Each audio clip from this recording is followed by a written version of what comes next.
If you want to become an insane fragger in Fortnite, then you need to follow the 6 fundamentals I'll give you in this video. If you follow not just 3 or 4, but all 6 fundamentals, then you will become a better fragger. And it's important that you're good at every single one of them, not just a few of them. I'll also talk about how you can improve your fighting fast at the end of the video. But before we get into the fundamentals, I want to address something that I see being completely misunderstood in almost every Fortnite improvement video. A lot of people will tell you that you can either be a passive fragger or an aggressive fragger, but this is completely wrong. Yes, you might naturally lean towards one style. Some people prefer to play passive, whereas others like to play aggressive and W key, and that's fine. But if you can only do one of these things, you are limiting yourself as a fragger, and you'll never be a pro level fighter. A truly great fragger can do both, and they know exactly when to switch between them. That skill is called tempo switching, and it's massively underrated. Tempo switching is about reading the fight and adjusting instantly. The moment you have the health advantage, you should be applying maximum pressure and closing out the fight before they can heal, and just as fast as possible. The moment you're weak, you'll probably have to play defensive. You box up, you look for counter damage, you heal if you can, and you wait for your opponent to make a mistake. And here's what people get wrong about playing defensive. It doesn't mean you're not making plays. You can still pre-fire someone who's being aggressive on your wall. You can still set up for a play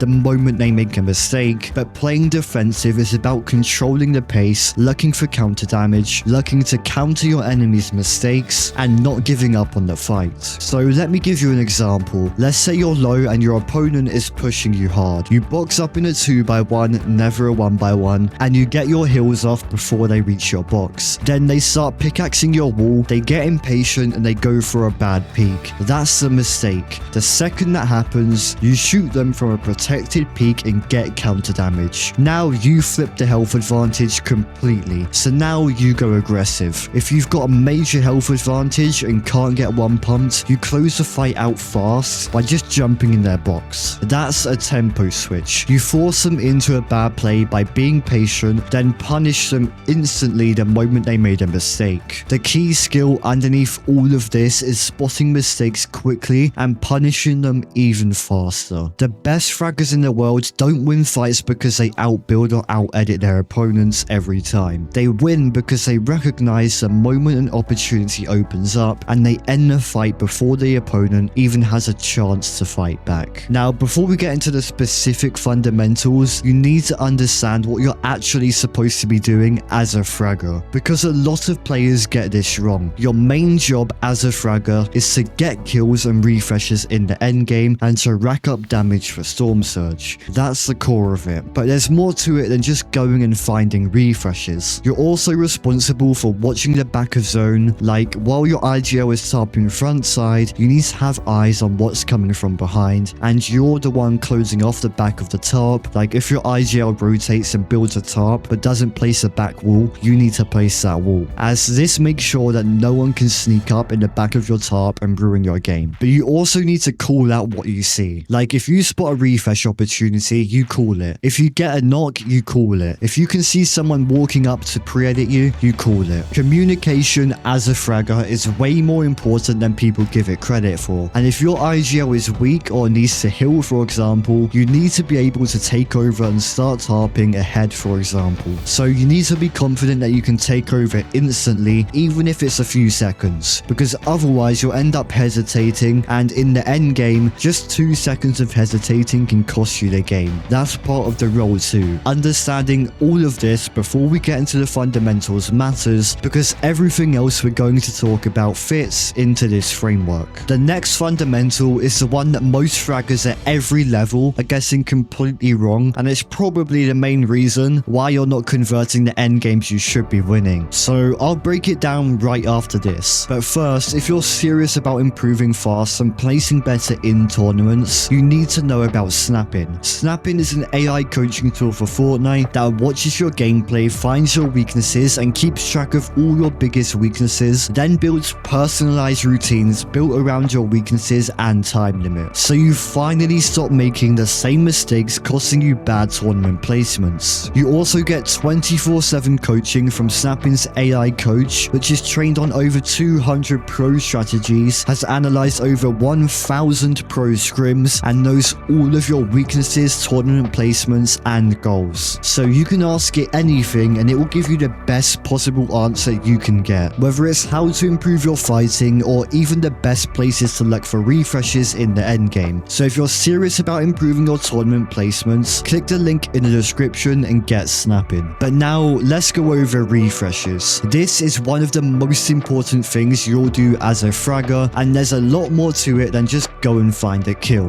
Let's start with pre-edits, because pre-edits are genuinely one of the most efficient ways to get a refresh in the endgame, and the reason they work so well is that they're fast and they catch people off guard. By the time your opponent processes what just happened, you've already taken the shot. So always look for people that are unaware, or even better if they're unaware and also healing. So you can call your IGL and make the pre-edit play to catch them off guard. And either you or your IGL can call that there's a pre-edit opportunity, but the actual pre-edit should be assigned to one specific person ahead of time, which is usually just whoever has the better ping in game. That way, the moment anyone on the team calls it, you both know instantly who's doing what. There's no hesitation or confusion, you just make the play instantly and catch the enemy off guard. Now, before every single rotate, both you and your IGL should be calling out your mats to each other so you both know what you each have. And this sounds small, but it's not, because if you know you're going into a rotate low on mats, you know that you need to find a refresh before or during that rotation, and you just know whether it would be good to look for a refresh or not, or if you're stacked and there isn't even a point in looking for a refresh and risking taking any damage or losing mats or something. Another way to get refreshes is looking back zone. This is crucial to know as a fragger, as the backside of zone is where people are sneaking around, where solos are trying to survive, where duos are unaware and scuffed and just trying to rotate and stuff like that. So these are the kills that are there for the taking if you're actually watching. Most fraggers spend too much time looking at the same side as their IGL, but when you need a refresh, it's a lot easier to get one if you have awareness of the whole lobby. Another way to get refreshes is by cutting people off. Like if you see someone rotating through the backside of zone, you don't chase them, you get ahead of them. Please control the spot they're about to walk into, and they'll be full box so you can easily get the kill and call that to your IGL. This can be a super free way to get a refresh by just simply catching someone off guard. Now, something that often gets ignored is that sometimes the dead side of zone is not where you should be. Like if you're low on loot, if you need surge, or maybe even both, the dead side is going to make getting a refresh or getting damage for surge a lot harder, and you're probably not going to find easy kills there, so you want to be where the people are. More chaos means more opportunity to catch someone off guard. Dead side zone is for when you're in a good spot and you're trying to play smart, or if you already have enough loot to get a good placement that game. If you're desperate, sometimes positioning yourself where there are lots of other players is how you can get that refresh you need, and then you can try and claim the dead side. And finally, communication. Like if you see a refresh opportunity and you're a solo against a duo, don't just run at it if you don't have to. Call your IGL over. Two people taking a fight against a solo or even a duo is a lot easier to win. But awareness is what makes every other fundamental possible, because if you don't know what's around you, you can't tempo switch properly, you can't spot refresh opportunities, you can't protect the back of your tarp, you can't listen to your IGL effectively, and you're not going to be able to capitalize on opportunities when they come because you just won't see them in the first place. The simple version, you need to be looking around constantly, not sitting in a cone staring at a wall, actually looking around, tracking where teams are, noticing who's close and what they're doing. And there's two things to watch for specifically. One, when you need a refresh, look at the congested side or back zone. That's where the most opportunities are. Two,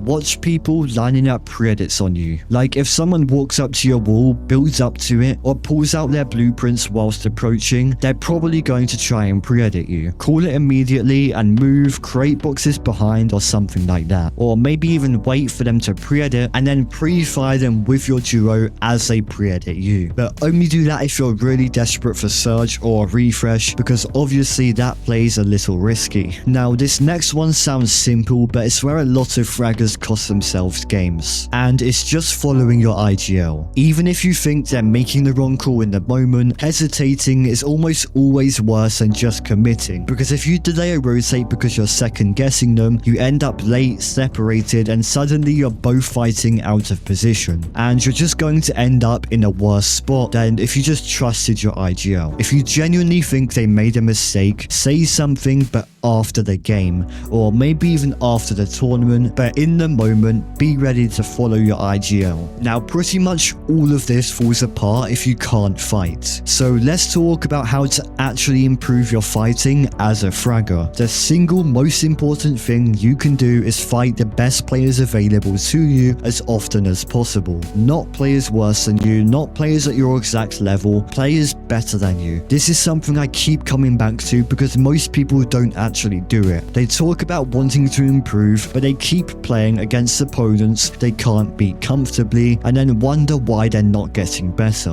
When you play against someone better, two things happen. First, you actually get punished for your mistakes. If you make a bad peak against someone worse, you get away with it. Against someone better, you die. That feedback loop is what forces real improvement, and for getting good practice against good players, you want to get into the highest scrim division possible for your region and play 1v1s or 2v2s with your duo against good players. And I assume most people watching will have decent mechanics, so the most important thing is to build a mechanics routine around your specific weaknesses. Like if your piece control is what's letting you down, that's what you practice in your warm-up. Target the things that's actually costing you fights, not the thing that you're already good at. So don't just copy a random routine on YouTube, because that isn't going to be personalized to you. Now, if you want the best possible routines built for you, or you just want to improve as fast as possible, become the best fragger, or go pro in Fortnite, don't forget to check out Snapin by clicking the link in the description or the pinned comment. But before you go, make sure to like and subscribe and click this video on the screen if you want to learn more about how you can improve. Thank you so much for watching.